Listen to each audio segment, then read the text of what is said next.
அனைவருக்கும் வணக்கம். விருச்சிக ராசிக்காரர்கள் உலகத்தின் எந்த மூலையில் இருந்தாலும் 1/8/2023 முதல் 30/8/2023 வரை இவை நடந்தே தீரும் என்பதை கிரகநிலைகள் எந்தெந்த விஷயங்களில் உறுதிப்படுத்துகின்றன என்பதை சற்று விரிவாக பார்க்கலாம். விருச்சிக ராசிக்காரர்களின் ராசியின் அதிபதியாக இருக்கக்கூடிய செவ்வாய் லாபஸ்தானத்தில் சஞ்சரிக்க போகிறாருங்க. இது முதன்மையான யோக பலன்கள் கிடைக்கக்கூடிய ஒரு அமைப்பாக பார்க்கப்படுகிறது. அது மட்டுமல்லாது சனி பகவானும் 3ஆம் இடமாகிய சகாயஸ்தானத்திற்கு மாறுகிறாருங்க.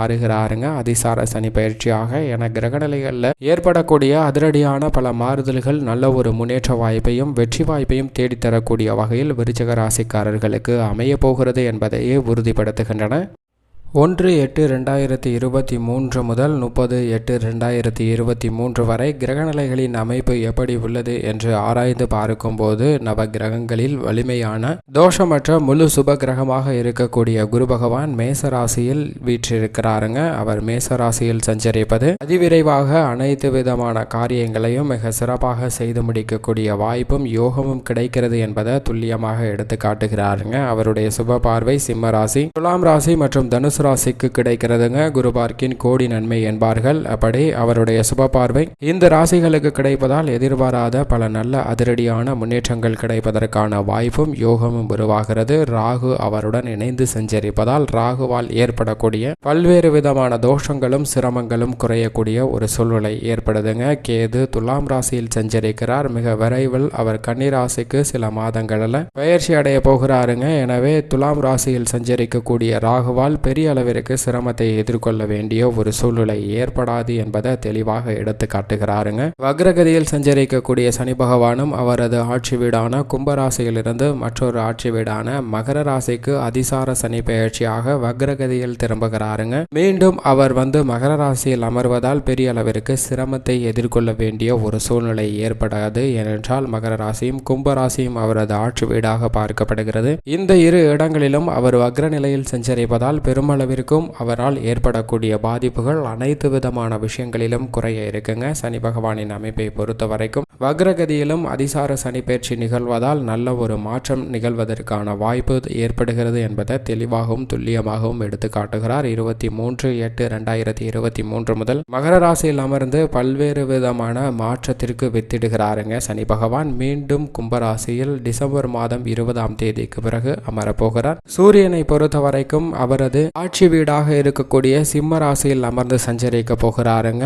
1/8/2023 தேதி அன்று கடகராசியில் சஞ்சரிக்கக்கூடிய சூரியன் ஆகஸ்ட் மாதத்தின் பிற்பகுதியில் அவருடைய ஆட்சி வீடான சிம்ம ராசியில் முழு ஆட்சி பலத்துடன் சஞ்சரிக்க போகிறார். சூரியன் முழு ஆட்சி பலத்திற்கு வருவது ஆளுமையும் அதிகாரமும் கொண்ட அனைத்து விஷயங்களும் மிக சிறப்பாக நடைபெறுவதற்கான வாய்ப்பும் யோகமும் உருவாகிறதுங்க. தொழில் உத்தியோகம் என எதிர்பாராத பல சலுகைகளை பெறக்கூடிய ஒரு அற்புதமான தருணமாக அமைகிறது என்பதை முழு ஆட்சி பலத்துடன் சஞ்சரிக்கக்கூடிய சூரியன் உறுதிப்படுத்துகிறாருங்க. அது மட்டுமல்லாது முக்கூட்டு கிரகங்கள் என்று சொல்லக்கூடிய சுக்கிரன் புதன் சூரியன் ஆகிய 3 கிரக நிலைகளுமே 16ஆம் தேதிக்கு பிறகு மிகுந்த வலுவுடன் இந்த இடங்களில் சஞ்சரிக்க போகின்றன. சுக்கிரனும் வக்ரகதியில் திரும்ப போகிறார், புதனும் வக்ரகதியில் திரும்புகிறார். திரும்பினாலும் 2 கிரக நிலைகளும் சிம்மராசியில் தான் சஞ்சரிக்கின்றன. சூரியனும் சிம்மராசியில் இணைந்து சஞ்சரிப்பதால் முக்கூட்டு கிரகங்கள் என்று சொல்லக்கூடிய 3 கிரக நிலைகளும் பல மாதங்களுக்கு பிறகு மீண்டும் ஒன்றாக இணைவது நல்ல பலம் சேர்க்கக்கூடிய ஒரு அமைப்பாக பார்க்கப்படுகிறது. அனைத்து விதமான காரியங்களிலும் இருக்கக்கூடிய காரிய தடைகள் விலக வாய்ப்பு அதிகமாக கிடைக்கிறது என்பதை தெளிவாக எடுத்து காட்டுகின்றன.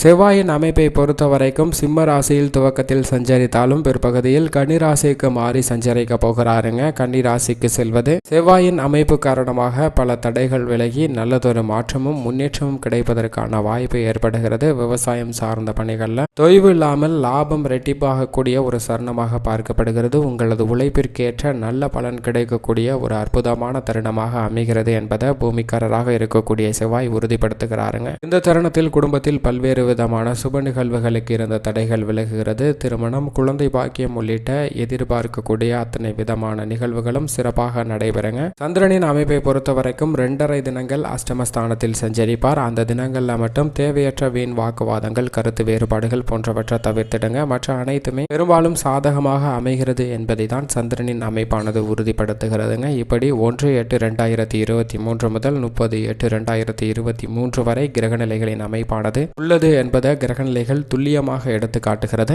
குடும்ப சூழ்நிலையை பொறுத்த வரைக்கும் விருச்சக ராசிக்காரர்களுக்கு திருப்திகரமான ஒரு சூழ்நிலை, அதீத நன்மைகள் எதிர்பார்க்கக்கூடிய ஒரு சூழ்நிலையாக மாறுகிறதுங்க. ராசியின் அதிபதியான செவ்வாயின் லாப சஞ்சார நிலை. எனவே திருமணம் உள்ளிட்ட பல்வேறு விதமான சுப நிகழ்வுகளில் இருந்த தடைகள் தவிடுபடியாக்கப்படுகிறது. நீங்கள் நினைத்தபடியே திருமணம் உள்ளிட்ட பல சிறப்பான நிகழ்வுகளை செய்து முடிக்கக்கூடிய சிறந்த தருணமாக பார்க்கப்படுகிறது. குடும்பத்தில் மகிழ்ச்சியும் மனநிறைவும் அதிகரிக்கக்கூடிய வகையில் பல நன்மைகள் நடைபெற போகின்றன. ஒற்றுமை அதிகரிக்கக்கூடிய வகையில் கருத்து வேறுபாடுகள் குறைந்து நல்ல ஒரு முன்னேற்றம் கிடைக்கக்கூடிய தருணமாக பார்க்கப்படுகிறது. சனி பகவானும் வக்ரகதியில் அதிசார சனி பயிற்சியாக மகர ராசியில் அமர்ந்ததால் உத்தியோகத்தில் எதிர்பாராத திடீர் சலுகைகள் கிடைக்கக்கூடிய ஒரு சிறந்த தருணமாக பார்க்கப்படுதுங்க. ராகுவும் 6ஆம் இடத்துல வீற்றிருப்பதால் நல்ல ஒரு உற்சாகமான சூழ்நிலையானது உத்தியோக ரீதியாக கிடைக்க போகிறது. நீங்கள் எதிர்பார்த்த வேலை வாய்ப்பு நிச்சயம் அமையக்கூடிய ஒரு சிறந்த தருணமாக அமைகிறது. பல வகையில் இருந்த சிரமங்கள் குறையுங்க. குரு பகவானால் ஏற்படக்கூடிய சிரமமும்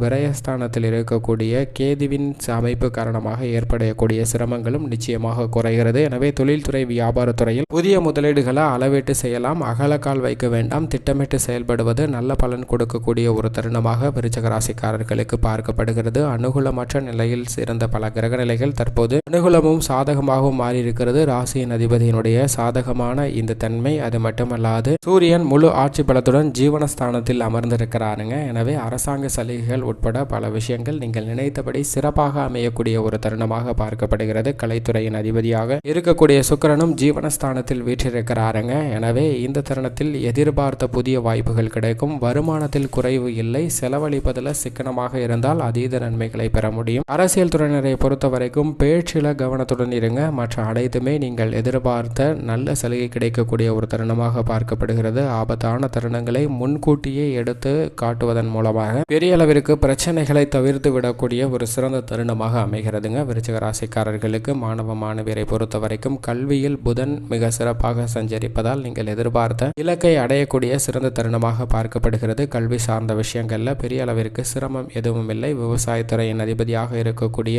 ராசியின் அதிபதியான செவ்வாய் லாபஸ்தானத்தில் வீற்றிருப்பதால் தொட்ட காரியங்கள் அனைத்துமே வெற்றிகரமாக அமைய போகிறதுங்க. தடையாக இருந்த பல காரியங்களும் சிறப்பாக செய்து முடிப்பதால் நீங்கள் நினைத்த அசுர வளர்ச்சி என்பது விவசாயத்துறையில் கிடைக்கும். அண்டை நிலவரத்துடன் இருந்த பிரச்சனையும் தற்போது குறைகிறது. கால்நடை வளர்ப்பிலும் நல்ல ஒரு வளர்ச்சி கிடைக்கும். பெண்மணிகளை பொறுத்த வரைக்கும் இந்த தருணம் என்பது குடும்பத்தில் இருக்கக்கூடிய பல அற்புதமான மாற்றங்களையும் முன்னேற்றத்தையும் சந்திக்கக்கூடிய ஒரு தருணமாக பார்க்கப்படுகிறது. உடல் சார்ந்த மனம் சார்ந்த சோர்வு அனைத்தும் நீங்கி புதிய உத்தியோகத்துடன் உத்வேகத்துடன் அனைத்து விதமான பணிகளையும் மேற்கொள்வதற்கான வாய்ப்பு பெண்மணிகளுக்கு கிடைக்கிறதுங்க. உத்தியோக சூழ்நிலை, அலுவலக சூழ்நிலை, தொழில் சூழ்நிலை அனைத்துமே நிம்மதி கொடுக்கக்கூடிய ஒரு தருணமாக பெண்மணிகளுக்கு அமைகிறது. மேலும் இந்த தருணத்தை விருச்சிக ராசிக்காரர்கள் சாதகமாக மாற்றிக்கொள்ள வாரத்தில் வியாழக்கிழமை விரதமிருந்து அருகாமையில் உள்ள குரு பகவான் ஆலயம் அல்லது விநாயகர் ஆலயம் சென்று தீபம் ஏற்றி வழிபாடு செய்யுங்கள். நிச்சயம் நல்ல பலன் கிடைக்கும்.